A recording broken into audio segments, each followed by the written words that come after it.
they reached out to me and they're saying, well, Floyd Mayweather now has joined Terence Crawford's camp. Does that mean Floyd Mayweather doesn't like Jaron Boots Ennis? Floyd Mayweather went to Terence Crawford camp to give Terence Crawford advice on Canelo Alvarez. Robert, Floyd Mayweather just visited Crawford in camp. Is he going to help him how to beat Canelo, any of that? Why not? He beat Canelo. He smoked. Bud usually don't smoke guys right off the rip anyway. He don't never do that. He lulls them in, he fills them out, and then he beats them to death. Canelo is stunned as shocking news emerges that Floyd Mayweather has joined Terence Crawford's training camp. Reports of Mayweather's visit have sent shockwaves through the boxing world, sparking speculation that it's linked to Boots Ennis working with Canelo. Many fans and analysts believe Floyd's presence could tilt the scales in Crawford's favor, adding a dramatic twist that has everyone wondering how this will affect the upcoming mega fight. When we saw that he's in camp with him, right? And so people are saying now that they reached out to me and they're saying, well, Floyd Mayweather now has joined Terence Crawford's camp. Does that mean Floyd Mayweather doesn't like Jaron Boots Ennis? Floyd Mayweather went to Terence Crawford camp to give Terence Crawford advice on Canelo Alvarez. Well, one, Terence Crawford is not fighting Jaron Boots Ennis. That's number one. Number two, it's not shots at Jaron Boots Ennis if Floyd Mayweather was to go to Terence Crawford camp. Number three, I saw this clip that Fight Hype had put out, and it's an old clip of Floyd Mayweather and Terence Crawford at Shakur Stevenson's sparring session in Las Vegas. Shakur had called them all to be at that sparring session, okay? And Floyd Mayweather assisted. Now, Floyd Mayweather took on Canelo Alvarez September 14th of 2013. That was 12 years ago, okay? And so with that said, this one has nothing to do with the other. Floyd Mayweather, from what I'm being told from Terence Crawford's camp, that he has not went up to Colorado and helped Terence Crawford do anything, okay? Now, I don't know if he's willing to or not. I don't know if Terence Crawford reached out to him or not. I don't know if they spoke on the phone or not. But, you know, it's when you saw Terence Crawford and Floyd Mayweather at the top-ranked gym watching Shakur Stevenson, and they had a conversation with Eddie Hearn. That's very, very old, okay? That's very old.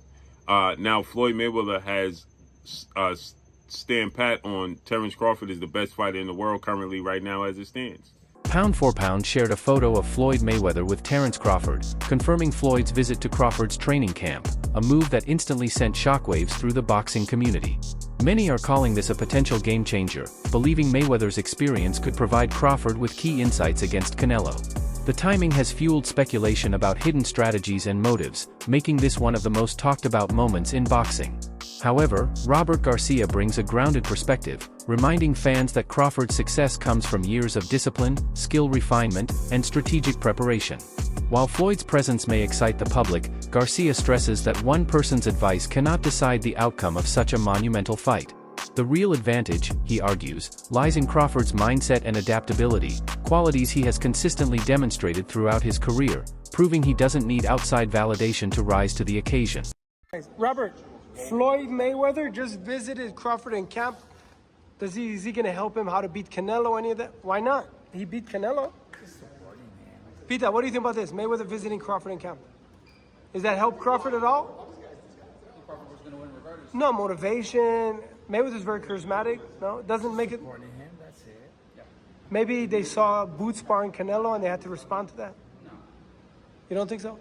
But that's a big advantage for Canelo to have Boots spar him. Yeah, Boots is just like Crawford. Boots is very good and very. I think Boots. Partner. You don't think Boots is like Crawford? Okay, so does that help Canelo, like having good sparring? No, that's really good. Boots is 34-0 with 30 knockouts. Huh? What if Boots won in probably did? That's what people are saying on the internet. The comparison of Crawford to Mayweather has gained strength over recent years as fans and analysts note the similarities in technical mastery, patience, and composure inside the ring. Floyd facing Canelo years ago gives him a rare advantage in providing tactical tips. Yet, this guidance may only add polish to what Crawford already knows. Floyd can speak from experience about Canelo's timing and ring style, but Crawford is not dependent on this wisdom alone. being regarded as the future Mayweather. Comes with expectations, and Crawford appears willing to carry that weight. The anticipation around whether Floyd's insights can tilt the balance builds excitement. But in truth, Crawford's foundation is already solid. After Terence Crawford's dominant victory in the mega fight of this era, which is Errol Spence versus Terence Crawford, everybody started talking and asking, is Terence Crawford one of the greatest ever? Could he end up retiring undefeated, passing Floyd's record, and being one of the greatest fighters ever? And that performance definitely put him on the right foot toward that direction. But I wanted to look at Floyd Mayweather, who is possibly the greatest fighter ever and was the greatest fighter hands down of the era right before him. I want to compare Floyd versus Terence Bud Crawford. They both fought it at 147. This, in real life, if the eras aligned, could have been a matchup that could have realistically happened. And who would have won? Now, I don't like making these predictions until a fighter's career is fully over because we don't know which direction Crawford's career can go. Looks like it's going to just keep going up, but you never know. So I like waiting until fighters retired. But I want to compare the two fighters here, look at sparring. Now, guys, I use sparring clips because I cannot use fights. Al Stanton highlights Crawford's exceptional physical sharpness, which continues to amaze those in his camp. At 38, when most fighters begin to slow down, Crawford remains explosive and fast. Stanton notes that he still carries the hunger and drive of a younger fighter, showing razor-sharp reflexes and precise control in sparring. His movement and punching power inspire confidence among his team. What impresses Stanton most is not just Crawford's physical condition, but his mindset, constantly evolving, never stagnant. These traits convince Stanton that Canelo won't be able to match the relentless energy Crawford brings to the ring. And most recently just got back from Colorado Springs, Colorado, in training camp with Terence Crawford, and mainly that's why we're here. So if you can, what a lot of people are going to want to know is, how was the experience getting in the ring with Terence, and without giving away situations and game plans and stuff like that, what can you tell us from your experience in that camp? He don't look like a 38-year-old in the ring. I can say that. Experience. I sparred him a few times. Good experience, he's just different, man. His heart different. I really think he's gonna pull this off. So I would say, how long you been coming here? 2 years. 2 years. So I would say about a year and a half ago, he first sparred Lester Martinez, who's on the undercard of Crawford Canelo, and Bomac said to me, he said, regarding Al, he said, hey man, if Bud ever fights Canelo, because that's always, for the past couple of years, I know it's been in talks, he said he would be perfect sparring for Canelo, but I fought him, so went out there, got that experience. But what does that experience do for you? Do you go in there, obviously it turns me up. You're in there with the best fighter, arguably the best fighter in the world right now, and does that elevate your game to take it to the next step? Yeah, next level shit. You turn me up, man. Being with Bo and all them, they made me a better fighter. I up my game. Is there any concerns, like you would say, with Bud, that going into this fight, that some stuff you could say you would hope he stays away from, or? Nope. He put on the size. He's pretty big, and he's been sparring heavier guys. And you feel his power. The guy's a natural.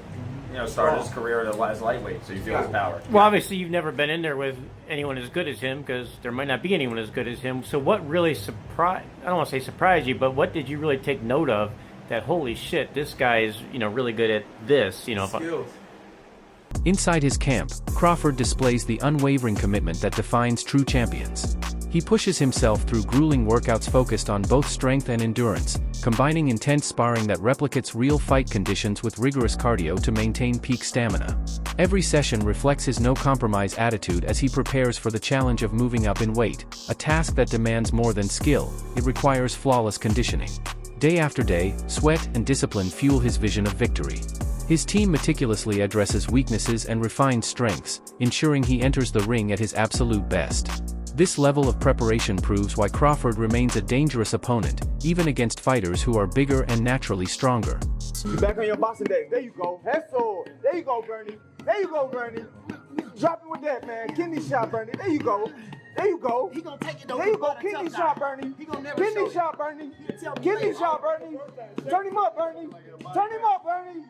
Turn him up, Bernie. Turn him up. Turn him up. Turn him up, Bernie. He ready to fall, Bernie. Turn him up. Turn him up. Turn him up. Head Bernie. You back. You back, Bernie. You back. Good body shot. Good body shot. Beautiful body shot. Beautiful body shot. Beautiful body shots, Bernie. Nice body shot. Turn him up. Turn him up, Bernie. Turn him up. Turn him up. Turn him up. Turn him up, Bernie. Turn him up. If he dies, he dies. If he dies, he dies. I thought you said, hey, Steven, you was over there like. Bernie the boxer shares a strong perspective on Crawford's sparring, noting that every session reflects noticeable progress. He emphasizes that Crawford isn't just keeping up, he's asserting dominance throughout camp. The relentless work in the gym is translating into visible strength and growing confidence, with Bernie describing him as sharper with each passing day. While he admits Canelo gains an advantage by adding a talented fighter like Jaron Ennis to his camp, Bernie believes Crawford stands apart due to his consistent sharpness and resilience. His steady growth during training signals that he'll enter fight night in peak physical shape and mentally prepared to perform on the sport's biggest stage.